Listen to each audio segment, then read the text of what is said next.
Charles and Jason here from In Tune. Hello. It's been a while since we've done one of these, actually. It's been a long period of time. I hope everyone's doing well. And apologies to anybody who was waiting for another one of these, because it has been a while, but we've been very busy getting on with teaching and planning workshops and all sorts of things here in Luxembourg. But it's great to have found a bit of time to do another one. Yeah, I think it's been, I think the last time we did one of these, I was still living in the UK. That could well be the case, actually, I think. So, for people listening now, of course, Jason is in Luxembourg and teaching full-time with In Tune, which we're really happy about. Because we did a couple before, one about improvisation and another one about education, or musical education, I should say. That's right, yeah. Both were pretty interesting, and I think the one today that we're going to be talking about a topic which is how learning about music changes how we see music. Both of us have been playing music for quite a while now. I've been playing music for most of my life, I would say, but specifically the guitar I've been playing for about 13 years or something like that, and been listening to music for longer than I can remember. Which I imagine is the same for you. And I guess it's kind of natural that people's tastes sort of kind of evolve over time. But is there something in particular that you've noticed that is different about what you like now? Is there something that you like now that you kind of weren't so into in the past? I think so. I mean, like you say, I think it's natural that everyone's taste in music kind of evolves over time. But if we're talking about things specific to what we've learnt from playing and learning music. I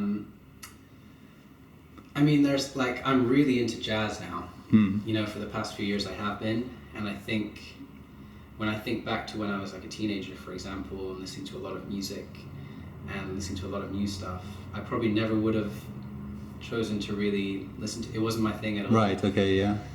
And I think that's literally, my interest in that has literally developed from learning more about music, kind of from like a technical perspective, where you're learning about how things work, and just generally, aesthetically pleasing playing from a technical level sort of thing. So that's kind of played a role in me getting into jazz, which I never really would have been before, because I really appreciate it for just the level of skill that these musicians have when they're playing it, so. And is it more from a technical point of view, or is it also to do with the kind of the theory of it, how the chord progressions and stuff are being created? Was there one particular thing that you kind of can pinpoint about this is what got me really interested in looking at jazz? Yeah, well, for me there was a very pivotal moment, and I was like you, I studied music at university, and I remember being in the practice rooms one day, and at the time I was pretty into like classical stuff. So a lot of classical guitar and learning that with my teacher.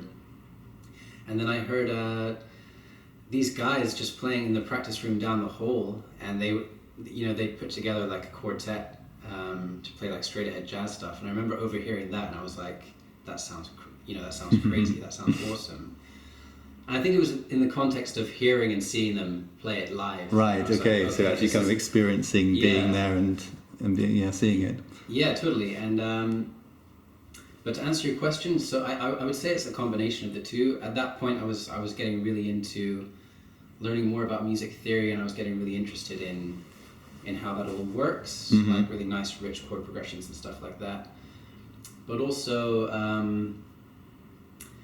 I think just the way the music felt and feeling it live, I was like, this sounds really, really cool.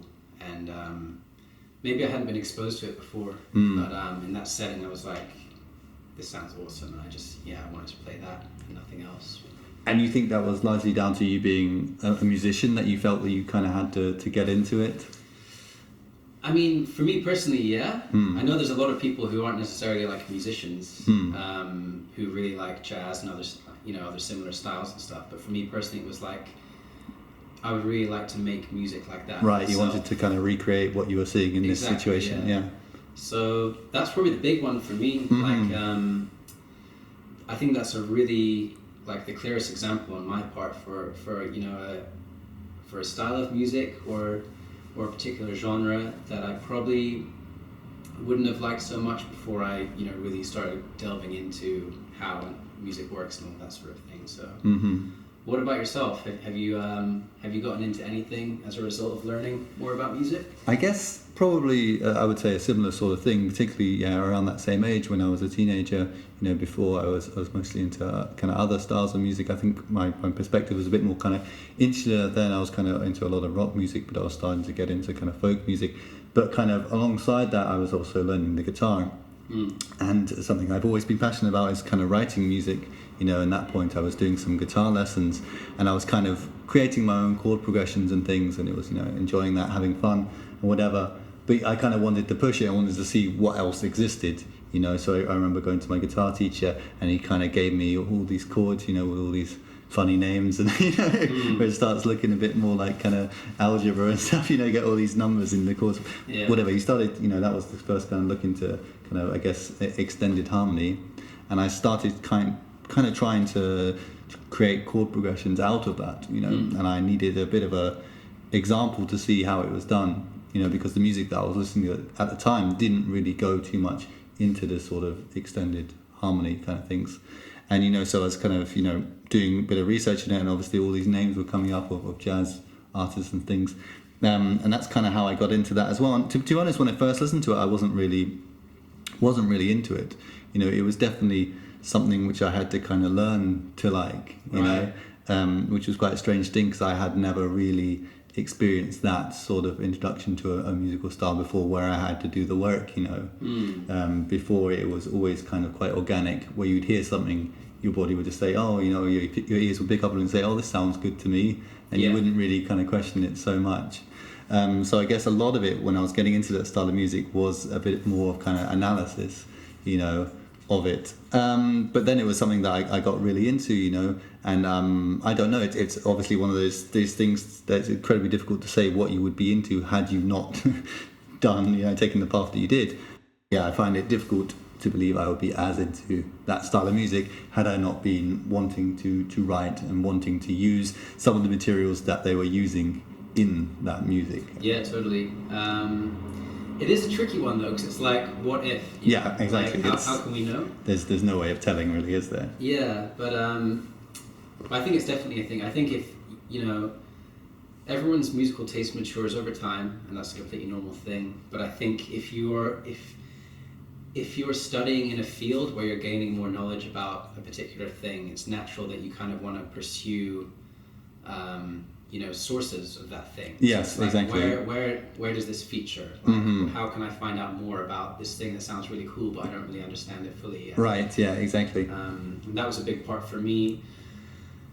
Also, before I got really into jazz, I was really into not that I would ever play it on my guitar that much, but like a lot of classical stuff. Right. Because that was when I started studying music properly, like academically or whatever.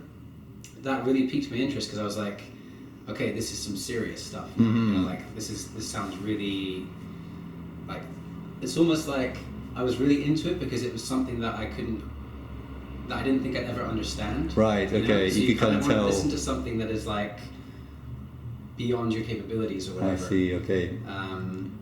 That's And interesting. You say you couldn't understand it, but it was still something that you kind of enjoyed.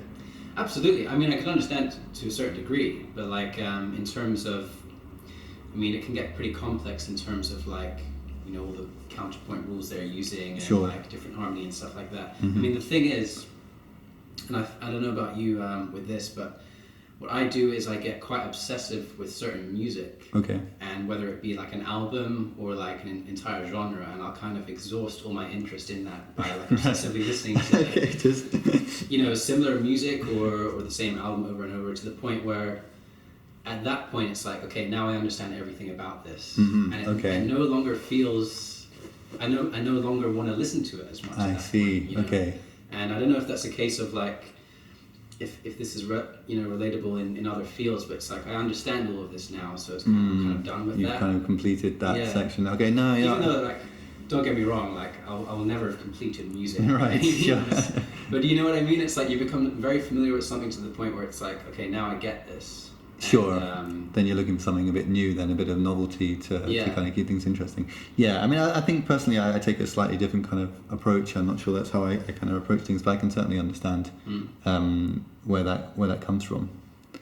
But I mean, I think, yeah, I think, talking about styles of music where, you're only really into it because you're a musician, I think that certainly exists. I think there are some things that I can quite clearly kind of see that I wouldn't be enjoying it if I wasn't a musician, because I'm on some level I think I'm kind of not enjoying it the same way as I do my favorite kind of music, or music that I really I feel on a sort of emotional level, because there are some, and it's a bit nerdy, but sometimes you're listening to something and you're really just appreciating it, just kind of analysing it, and it's really interesting because we have this sort of, if I'm listening to a lot of sort of avant-garde stuff, I really doubt that I would have been into that, maybe not on the kind of jazz side, because I think that's a lot more there's a lot more there, I think maybe more on the kind of classical side. I think sometimes things are being done just purely for kind of academic value. Yes. When I'm talking about classical here, I'm talking more like, I don't know, Schoenberg, or I don't know, Stockhausen, all those kind of people. I absolutely would not be listening to Stockhausen. I think if I did, I think I sometimes kind of joke that music only really exists in kind of music schools. Yeah. I mean, I'm going to go out on a limb here and say, like, I can bet you money that you haven't spoken to a person who isn't a musician about some of those musicians like that. I've never had a conversation with someone who's not a musician about Steve Reich, for example. Yeah. I don't know. I a lot of that stuff, a lot of that kind of those avant-garde composers and stuff, I only really heard of when I got to university, and I only really started looking into those kind of pieces, And it's great, and I love things like Steve Reich and all that kind of minimalism and all that kind of stuff. But it's something, I think, which you probably do need to have a certain level of musical education to get, because I think a lot of it you will miss. There'll be a lot of stuff that you're missing from that. I agree, and I think particularly if you're talking about like atonal music. Sure, yeah. That's really at a point where it's like, okay, if you think of music as a language, you learn to speak the language. If you haven't really learned all the words and how they all work, then when you go to listen to something like Schoenberg, for example, it's like, well, this doesn't make any sense. Yeah, this is just like, sounds like it's deliberately not making sense, exactly. And where it is quite structured actually, but it's structured in a way which is only really understood by people who have, studied structured music, Exactly, yeah. It's if like that you makes have sense. to learn the language to be able to understand when someone is kind of jumbling up the words. Right, exactly, right? Yes, exactly. So, that's a good way of putting it, yeah, for sure. But yeah, I kind of agree. I do think there are styles of music and I guess entire genres where it's like I probably wouldn't, and even as someone who has learned a lot about music over the years, still wouldn't really choose to listen to it that much. But I can definitely appreciate, like you're saying, I can appreciate it. Yeah, on a slightly different kind of level, I think. Exactly, just from its aesthetic value, so. Sure. It's an interesting one though. I think it's definitely a thing where I guess it's like anything. If you learn enough about something, you want to find out more, and that's what kind of piques your interest in these different styles of music that maybe you wouldn't have been into before. Sure. But then, I think sometimes it can get a little bit exaggerated and taken to that kind of nth degree. I kind of find that a lot with a lot of guitar music. Particularly if you start going down the metal kind of route. There's loads of good metal and lots of good rock. But I find like sometimes people listen to musicians because he's a guitarist. He plays guitar. He can play guitar extremely fast. And he can do these kind of incredible technical feats on the guitar. And then sort of it's the same kind of principle. A lot of the time people are listening to that and more interested in what's this person is doing something incredibly difficult than the overall sound of the music, and going back again to this kind of emotional part of it. What has learning about music taught you about your own preferences in music? I guess a lot of it is just being able to put a label on things, you know. It's just being able to identify certain kind of characteristics of certain things in music, where otherwise you may well have been like, oh, I like this, you know, but you're not really able to describe how or why you like it, what it is about that you like it. But that's really quite a useful tool, because you use that to your advantage. Say, okay, well, I know that for me, for some reason or whatever, I don't know where this comes from. You know, that's a whole nother discussion, I think. But you could say, you know, I like folk music that's in 3/4 that uses the Dorian mode. You know, something like that. You know. So then you can start to kind of see, oh, what other musicians are doing a similar sort of thing, you know, or it's interesting to hear, because there are things, and that's a real example, you know, and that is something which I always kind of pick up on, things that are in 3 and in Dorian, particularly like folk music, you know. If you think of something like Scarborough Fair or something, you know, that's a melody, you know, written in Dorian. But that's something I can really associate in other styles, you know. And I don't know why it is that, you know, why it is that I'm sort of kind of drawn to that stuff, but it's something that kind of immediately sort of resonates with it. And it's nice to be able to put your finger on it and say, oh, that's where that's coming from, you know. And I guess maybe it's down to just kind of what you've kind of experienced kind of throughout your life. So what you've kind of been listening to when you're younger, I'm sure a lot of these things are kind of subconsciously kind of creep in, you know. For me, I like things that are kind of syncopated, you know. I like things which are really on the offbeat, you know, and I think maybe that goes back to a lot of stuff that I listened to when I was kind of getting into music for myself, you know. I listened to a lot of ska and stuff like that, where it's really kind of on the you know, on the offbeat. And then you can kind of sort of trace that through to kind of jazz, and you know how you know jazz is sort of rhythmically and things. I don't know. It's just being able to get a clearer picture of what it is that draws you to a certain type of music that I find quite interesting. And what about for you? Are there any kind of examples you can kind of think of? Yeah, one that I can think of is that I really like music that has really like rich chord progressions. Yeah. So, and I don't know exactly where that comes from. I think in general, like we all love really rich, nice sounding chords. Sure. So I'm thinking of like 7th chords or like more extended chords. So obviously very common in a lot of different styles within jazz, but also in the context of a lot of other styles that I believe kind of stem out of, you know, blues and jazz, so like funk, disco, R&B, and... But going back to this, sorry to cut you off there, but going back to this thing you're talking about getting into jazz, do you think, had you not sort of learnt about all the kind of major and minor chords and not kind of normal, I'm using inverted commas here, but normal chord progressions, you know, for me, I kind of felt like I needed something new after having learnt that, and that's why extended harmony, or the beginning of extended harmony, was so interesting to me, is because of that novelty, that it was something that I'd kind of not mastered, but I understood, you know, like you were kind of saying before. Absolutely. Do you think people would be as into those larger chords had they not been familiar with the sort of, you know? Well, it's a tough one because I do agree with you. Like before I got into the kind of music that I really like now, which is a lot of jazz and related styles, like some Brazilian music as well, like bossa nova and stuff like that. Remember, I was pretty into like a lot of kind of blues rock stuff. Okay. Like if I think back to like late teenage years, early 20s or whatever, like the Beatles were my favorite band. They probably still are, to be honest. Sure. And that was, I think that was kind of the introductory point, because they're using a lot of very common chord progressions, but right. you do hear overlapped with that some really nice like 7th chord progressions sure. and stuff like that. Definitely. Really nice harmonies, right? And I think that's what kind of that's what really hooked me on their kind of music. Some really nice harmonies, really nice like harmonic progressions. And I do believe that kind of spilled over into me being like, well, what's next after this? You know, what's the next level of exactly. And complexity, but not for the sake of complexity, but just for adding richness to the experience.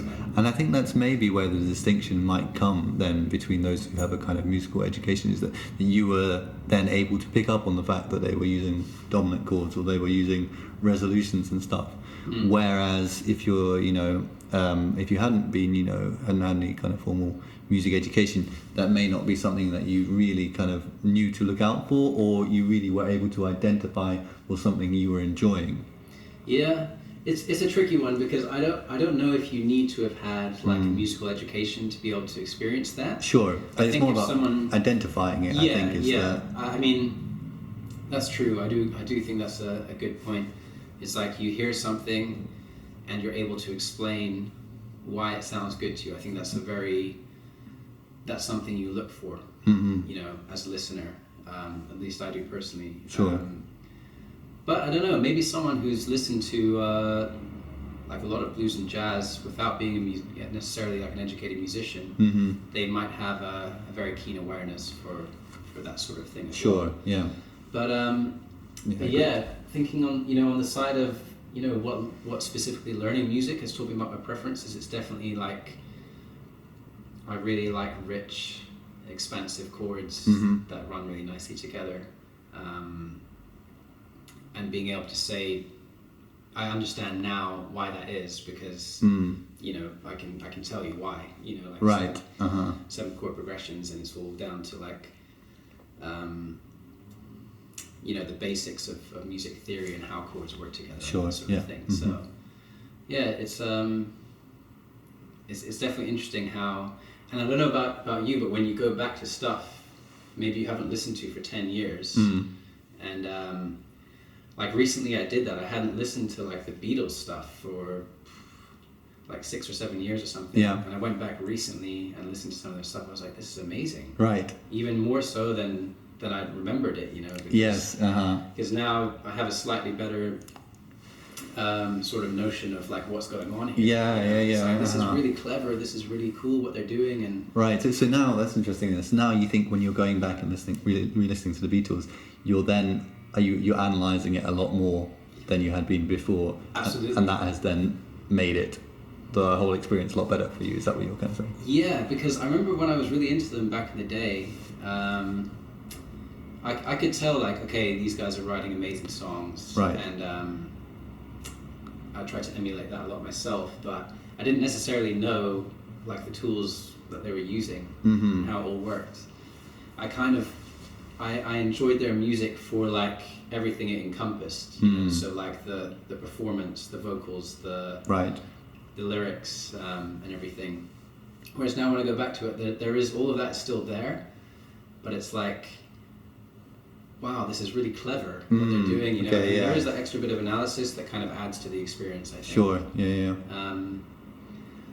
But I just wonder if maybe you have any experience of the opposite of that. So it's like, maybe you used to like something, or maybe it's something you haven't really listened to that much before, but you listen to it and it's like, oh, I can't enjoy this because I know what's going on here and it's not what I like, or something, Yeah, I mean that's a really difficult question, to be honest. I think with stuff that I've listened to previously, like things that I've been enjoying, if I enjoyed a song, 10, 20 years ago, I always think that there was a reason why I enjoyed it, and I kind of feel like I don't think knowing about music theory or music, has kind of ruined any of this kind of music before, because I think like it's interesting. I don't know, when you're younger, I think your first kind of introduction to music, or most people's first introduction to music, it's always quite organic. It's never really. There are very few people who have been kind of told about music in a kind of academic setting. Someone sat you down and said, "This is music. This is you're just exposed to it, right? You're whatever from a young age. It's on the radio. It's on in your supermarket. It's on the TV when you're watching your things." And I think like then, because you have no other way to really think about it, you don't really have the tools at that time, nor the willingness or any interest in doing that. You kind of, the only way that you sort of receive that is purely the emotional impact of it. You know, I think like, and it's just so pure. It's just something, you know, you hear a sound, your ear receives it, and you go, oh, this makes me feel good, or this makes me feel, you know, nice and, you know, happy, whatever. Or it could be the opposite as well. You know, this is something, oh, I don't like the sound of that. You know, and at that stage, you're not really ever thinking about why. You know, or you're not really doing any kind of analysis, really. You know, you probably wouldn't even be thinking about what instruments there are there, unless it was like a really clear horn solo that you could kind of identify as being some kind of horn. You know, you're just kind of accepting it for what it is. You know, so I think there's just something about that's resonated with you. You know, and I think that's what we're now talking about now, is trying to identify that, you know, using these musical theory terms, you know. But what about now? So, for example, you, like, I can't think of any specific examples, but I've definitely listened to songs previously where I'm like, I don't like this. Like, they should have done this or that. In my personal opinion, you know, which is not a knock on the song objectively, but it's just like, oh, if the melody here is, I don't really like it, like what it's doing. I definitely have that, but it's more with music that I don't know. I think that's the thing. Yeah. It's more of like, if I hear a song, something that maybe I would have liked it if I had heard it before. There's maybe that, but once again, you say, you know, you never know. But yeah, sometimes you hear something on the radio and you go, yeah, okay, you know that chord progression, you heard it 100 times in 100 different songs, you know, and they're not really doing anything different with it, you know, and then it just becomes a bit stale, you know. It just becomes a bit like, you know, I've heard this so many times before that it's no longer able to have any of that kind of impact, you know. But I think, you know, there's two sides to that, because you also have the familiarity of it, you know, like, you know, going back to this thing about recognizing patterns or recognizing things that you like in music. You know, I know that there are certain chord progressions that I'm always going to like, you know, they're always going to work. They may even be simple ones, you know, maybe even 3 or 4 chords in the progression, but if they're done in that order, it's always going to, I don't know why that is. As I said, that's maybe a topic for another time, but it's always something which is going to work for me, you know. Yeah, I completely agree with that. There's definitely, there are some chord progressions that are just like, love that chord. Yeah, exactly. That's just like, it's like, you can't go wrong with it. Yeah, and that's the thing. Just quickly going back to the previous point, it's like, okay, you hear the first 3 chords of a song, for example, you're waiting for the 4th one, and the 4th one doesn't happen for whatever reason. Yeah, right. Or it goes somewhere Disappointment. else. It's like, why did they not go to right? Yeah. And it's like, it's fine that they didn't. You know, that's like it's the expectation. It's just a choice, and yeah, it's my expectation that's kind of letting me down at that point. It's like, so those are the small instances where it's like, I was waiting for that. Yeah, you're right. Yeah. And sometimes with like a melody where it resolves at the end and not, I don't know, it doesn't go to the one you're expecting, and that's fine as well. It's interesting that that probably is a bigger conversation for another time. Yeah. Familiarity and your expectations, and how, you know, whether or not your expectations are met can really change how you feel about an entire song. Absolutely, much, you know? Absolutely, it's true. And you can specifically say like, oh no, it didn't go to like the, I don't know, 4 to 4 minor chords at the end there. I was really hoping it would, for example. But that's a bit of a problem though, I think, there. And I think that's kind of what I was sort of getting at before, you know, when you're talking about, you know, listening to something as a child with no, you know, previous musical education. It's like it's I don't think we should be thinking about it in terms of, we're not going to the minor 4 there, because I kind of feel like what happens is eventually, you know, once you pass that stage, and okay, you've been listening to music a bit, and you're starting to get into learning how to play music, learning how to make music, that kind of stuff. You're a little bit older. Then you do away with these sort of emotional terms, you know, at least for a bit. I think, you know, you stop talking about like, you know, that sounds happy, or that sounds sad, or whatever. You know, you start talking in terms of intervals or chord progressions. You know, I'm doing the 1, 4, 5 or whatever, or scales, modes, whatever it is. You know, and then I think that's a sort of dangerous ground to be in. You know, because then you've sort of, and this was the case for me, I think, for a bit. You know, definitely for a period of time, was we kind of neglected the original thing. You know, which was, you know, that this is meant to make you be feeling a certain way, as opposed to you be thinking about something and I think what it needs to be then is a sort of a marriage of those, you know. And I think as you kind of get more experienced as a musician, you actually start going back to that kind of childlike sort of perception, but with the knowledge that you've acquired over the years, you know. Say like, okay, I'm gonna go to the minor 4 here because if I do it in this situation, it's gonna sound this, and then you start putting in those emotions and those adjectives and stuff, you know. And it's maybe not as, you know, as vague as big words as happy, sad, but, you know, maybe it's more like, you know, joyful or pensive or suspenseful, you know, these kind of things. So you're kind of, it's about learning how the theory is going to help you with the emotional application of this, you know. So because you know of these sort of compositional devices, you can be more predictive with it's like, I know that if I do this, if I follow this chord with this one, I'm going to get this sort of feeling, this kind of sound, yeah.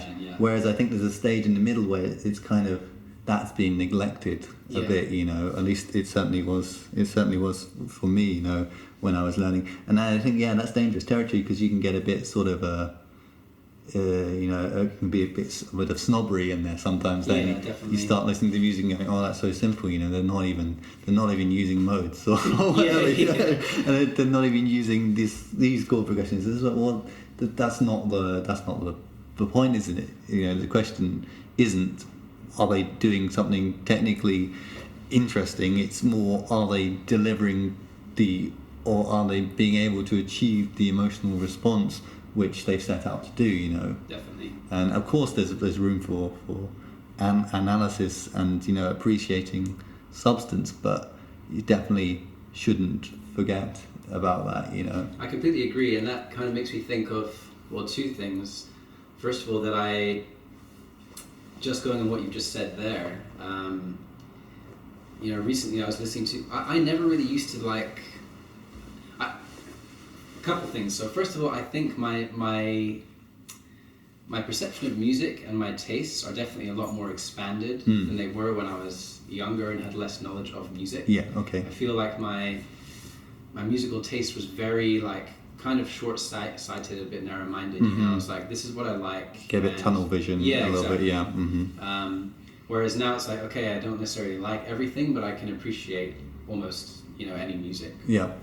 For what it is and how it works and stuff. But recently gone back to listening to just some like really nice like pop and R&B, which I would never really listen to that much before, but it's like, this is just such a well-crafted song, you know, and yes, being able to, absolutely. you know, think of it that way and be like, it's almost like the opposite end of, it's like I'm experiencing enjoyment from this music because of the compositional devices they're using and stuff like that, which I never would have associated with the music before. It would just have been like, this is a genre that I don't like, so I don't like it. Whereas now it's like, this isn't really my favorite genre, but this sounds really, you know, you can appreciate here are really the kind good. of nuances and stuff. Yeah, it's true. I had that before, like Ellis, my wife, she has a little brother who was really into Frozen, you know, the Disney film. Yeah. So I heard a lot of the soundtrack to Frozen, right. And you know, at first, kind of, you know, it's like, oh God, am I going to have to listen to this? But really, once you start listening to it, you start to appreciate like how well written that stuff is. And of course, it's not something that I'm going to choose to listen to really on my own when I'm going somewhere or doing something. But you know, there's quite a lot that you learn. Yeah, it is. Yeah, exactly. Yeah, it is good. It's well crafted, sophisticated. You know, music, despite it not, you know, it's not sophisticated like Schoenberg. You know, it's sophisticated on a whole another level. You know. Yeah, absolutely. A different level, I should say. Yeah. Yeah, that's. I think that's a really cool thing. Let me ask you this though, because this is a question that that a lot of people ask me. It's like, okay, you studied music, so when you listen to music, are you always just analysing it? Right, yeah, I've heard that before, yeah, for people sure. are saying, and it's like, well, you are and you aren't, you know. You are and you are not. Right? So it's almost like you can kind of use it both ways. Yeah. Like it can make you enjoy the music more, or you can just switch off and just Yeah. just soak it in or whatever. So But that's an interesting one, because then sometimes I feel like I am switching off, and then you're listening to something maybe in a social setting,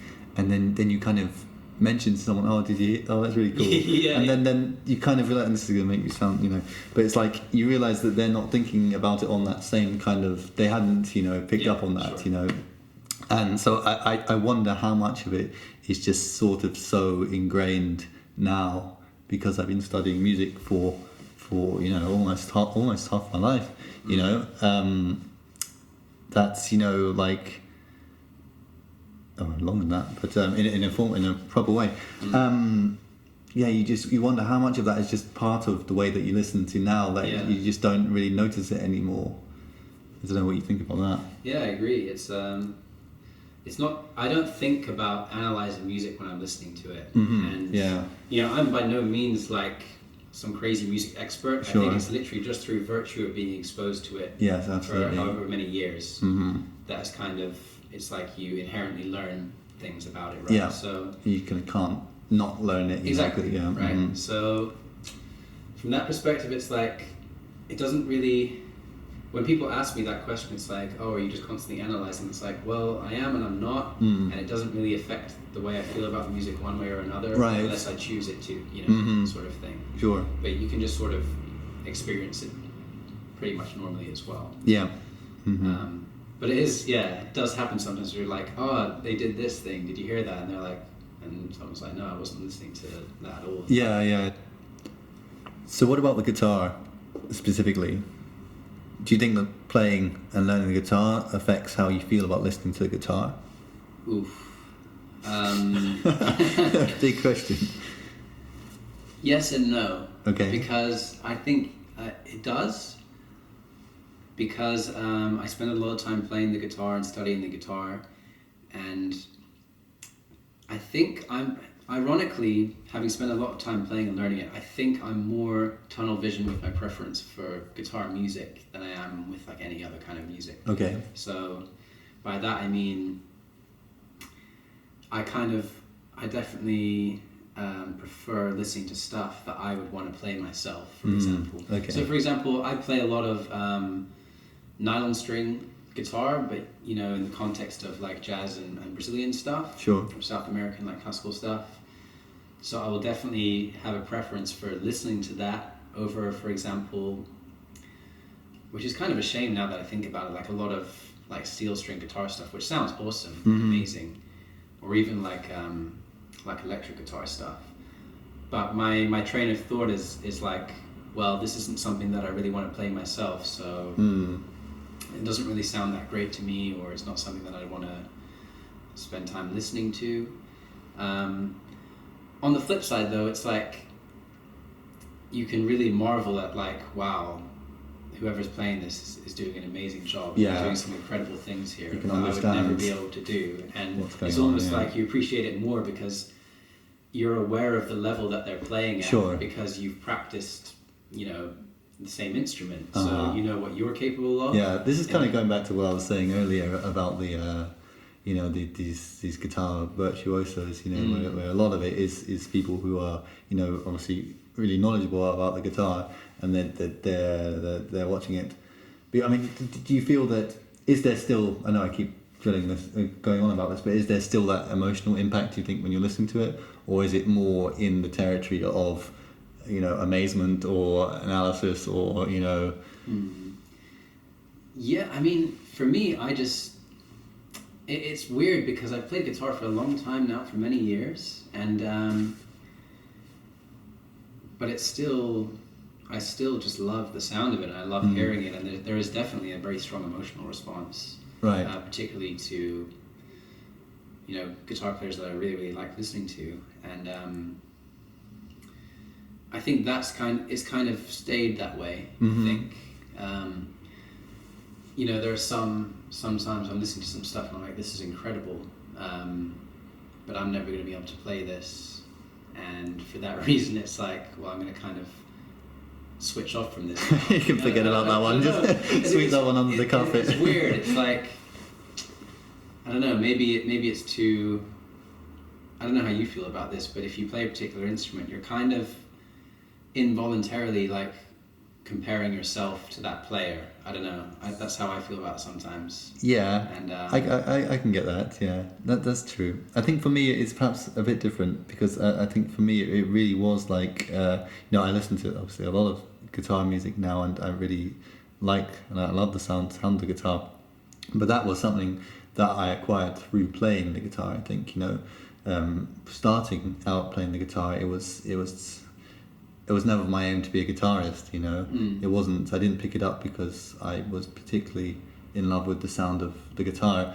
I picked it up because it was an instrument that was really an accessible way for me at that period in my life to be making music. Yeah, same here actually, now that you mention that. So it was like, I just wanted, at that time being, I had played instruments prior to that, I started with keyboards and played the trombone and stuff.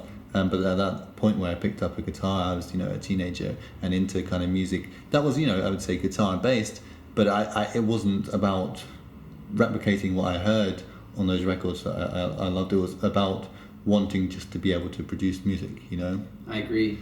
So it's from that and from learning more and wanting to learn more, wanting to improve, my skills and stuff, that then I was exposed to a lot more guitar music. So I guess in that sense, I can quite clearly sort of say that, learning the instrument has obviously changed on some level, at least my the type of music that I listen to.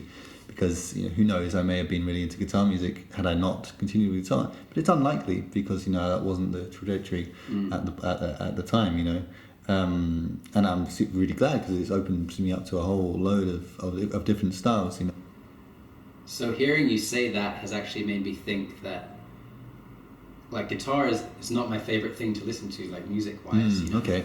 And I'm kind of with you. Like, I didn't start playing the guitar with the goal being I want to become a guitarist. Right. It was literally a vehicle for making music. Yes. Much the same way it was for you. And even now, that still kind of rings true. It's like, I actually don't really listen to that much guitar music at all, No? Really. I mean, I kind of prefer the sounds of other instruments. It just kind of happens that I picked up the guitar and I obviously really liked playing it myself. Right. But, there are really, specific genres that are very guitar heavy that I'm just not kind of, for whatever reason, not really that into. But, sure. But I think that's the beauty of the guitar as well. It's so versatile that it has a place in all styles of music pretty much, That's true, yeah. But it's interesting. It's definitely had a profound effect in terms of like listening to guitar music.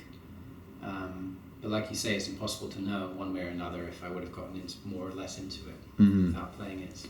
Well, I think we'll start winding things up over there. It's been a really interesting chat as always, and we're going to try hopefully not leave such a long time before the next one. But yeah, how it is, work and things and life gets in the way, but we're certainly going to make an effort. That's it. So for the future ones, it would be really great if people suggested things. So if you had any kind of questions, anything like that, any topics that you would like to hear us kind of discuss, we'll be, we're open to any kind of suggestions like that. So please feel free to get in contact with us. You can do that in a number of ways. You can, you can leave a comment. You can write to us via our social media on Facebook and Instagram, and also via our website as well. So yeah, it would be great to hear everybody's input and to field some questions. I think that'd be really cool. Absolutely. So we'll say goodbye then, and yeah, thanks for listening. All right, see you next time.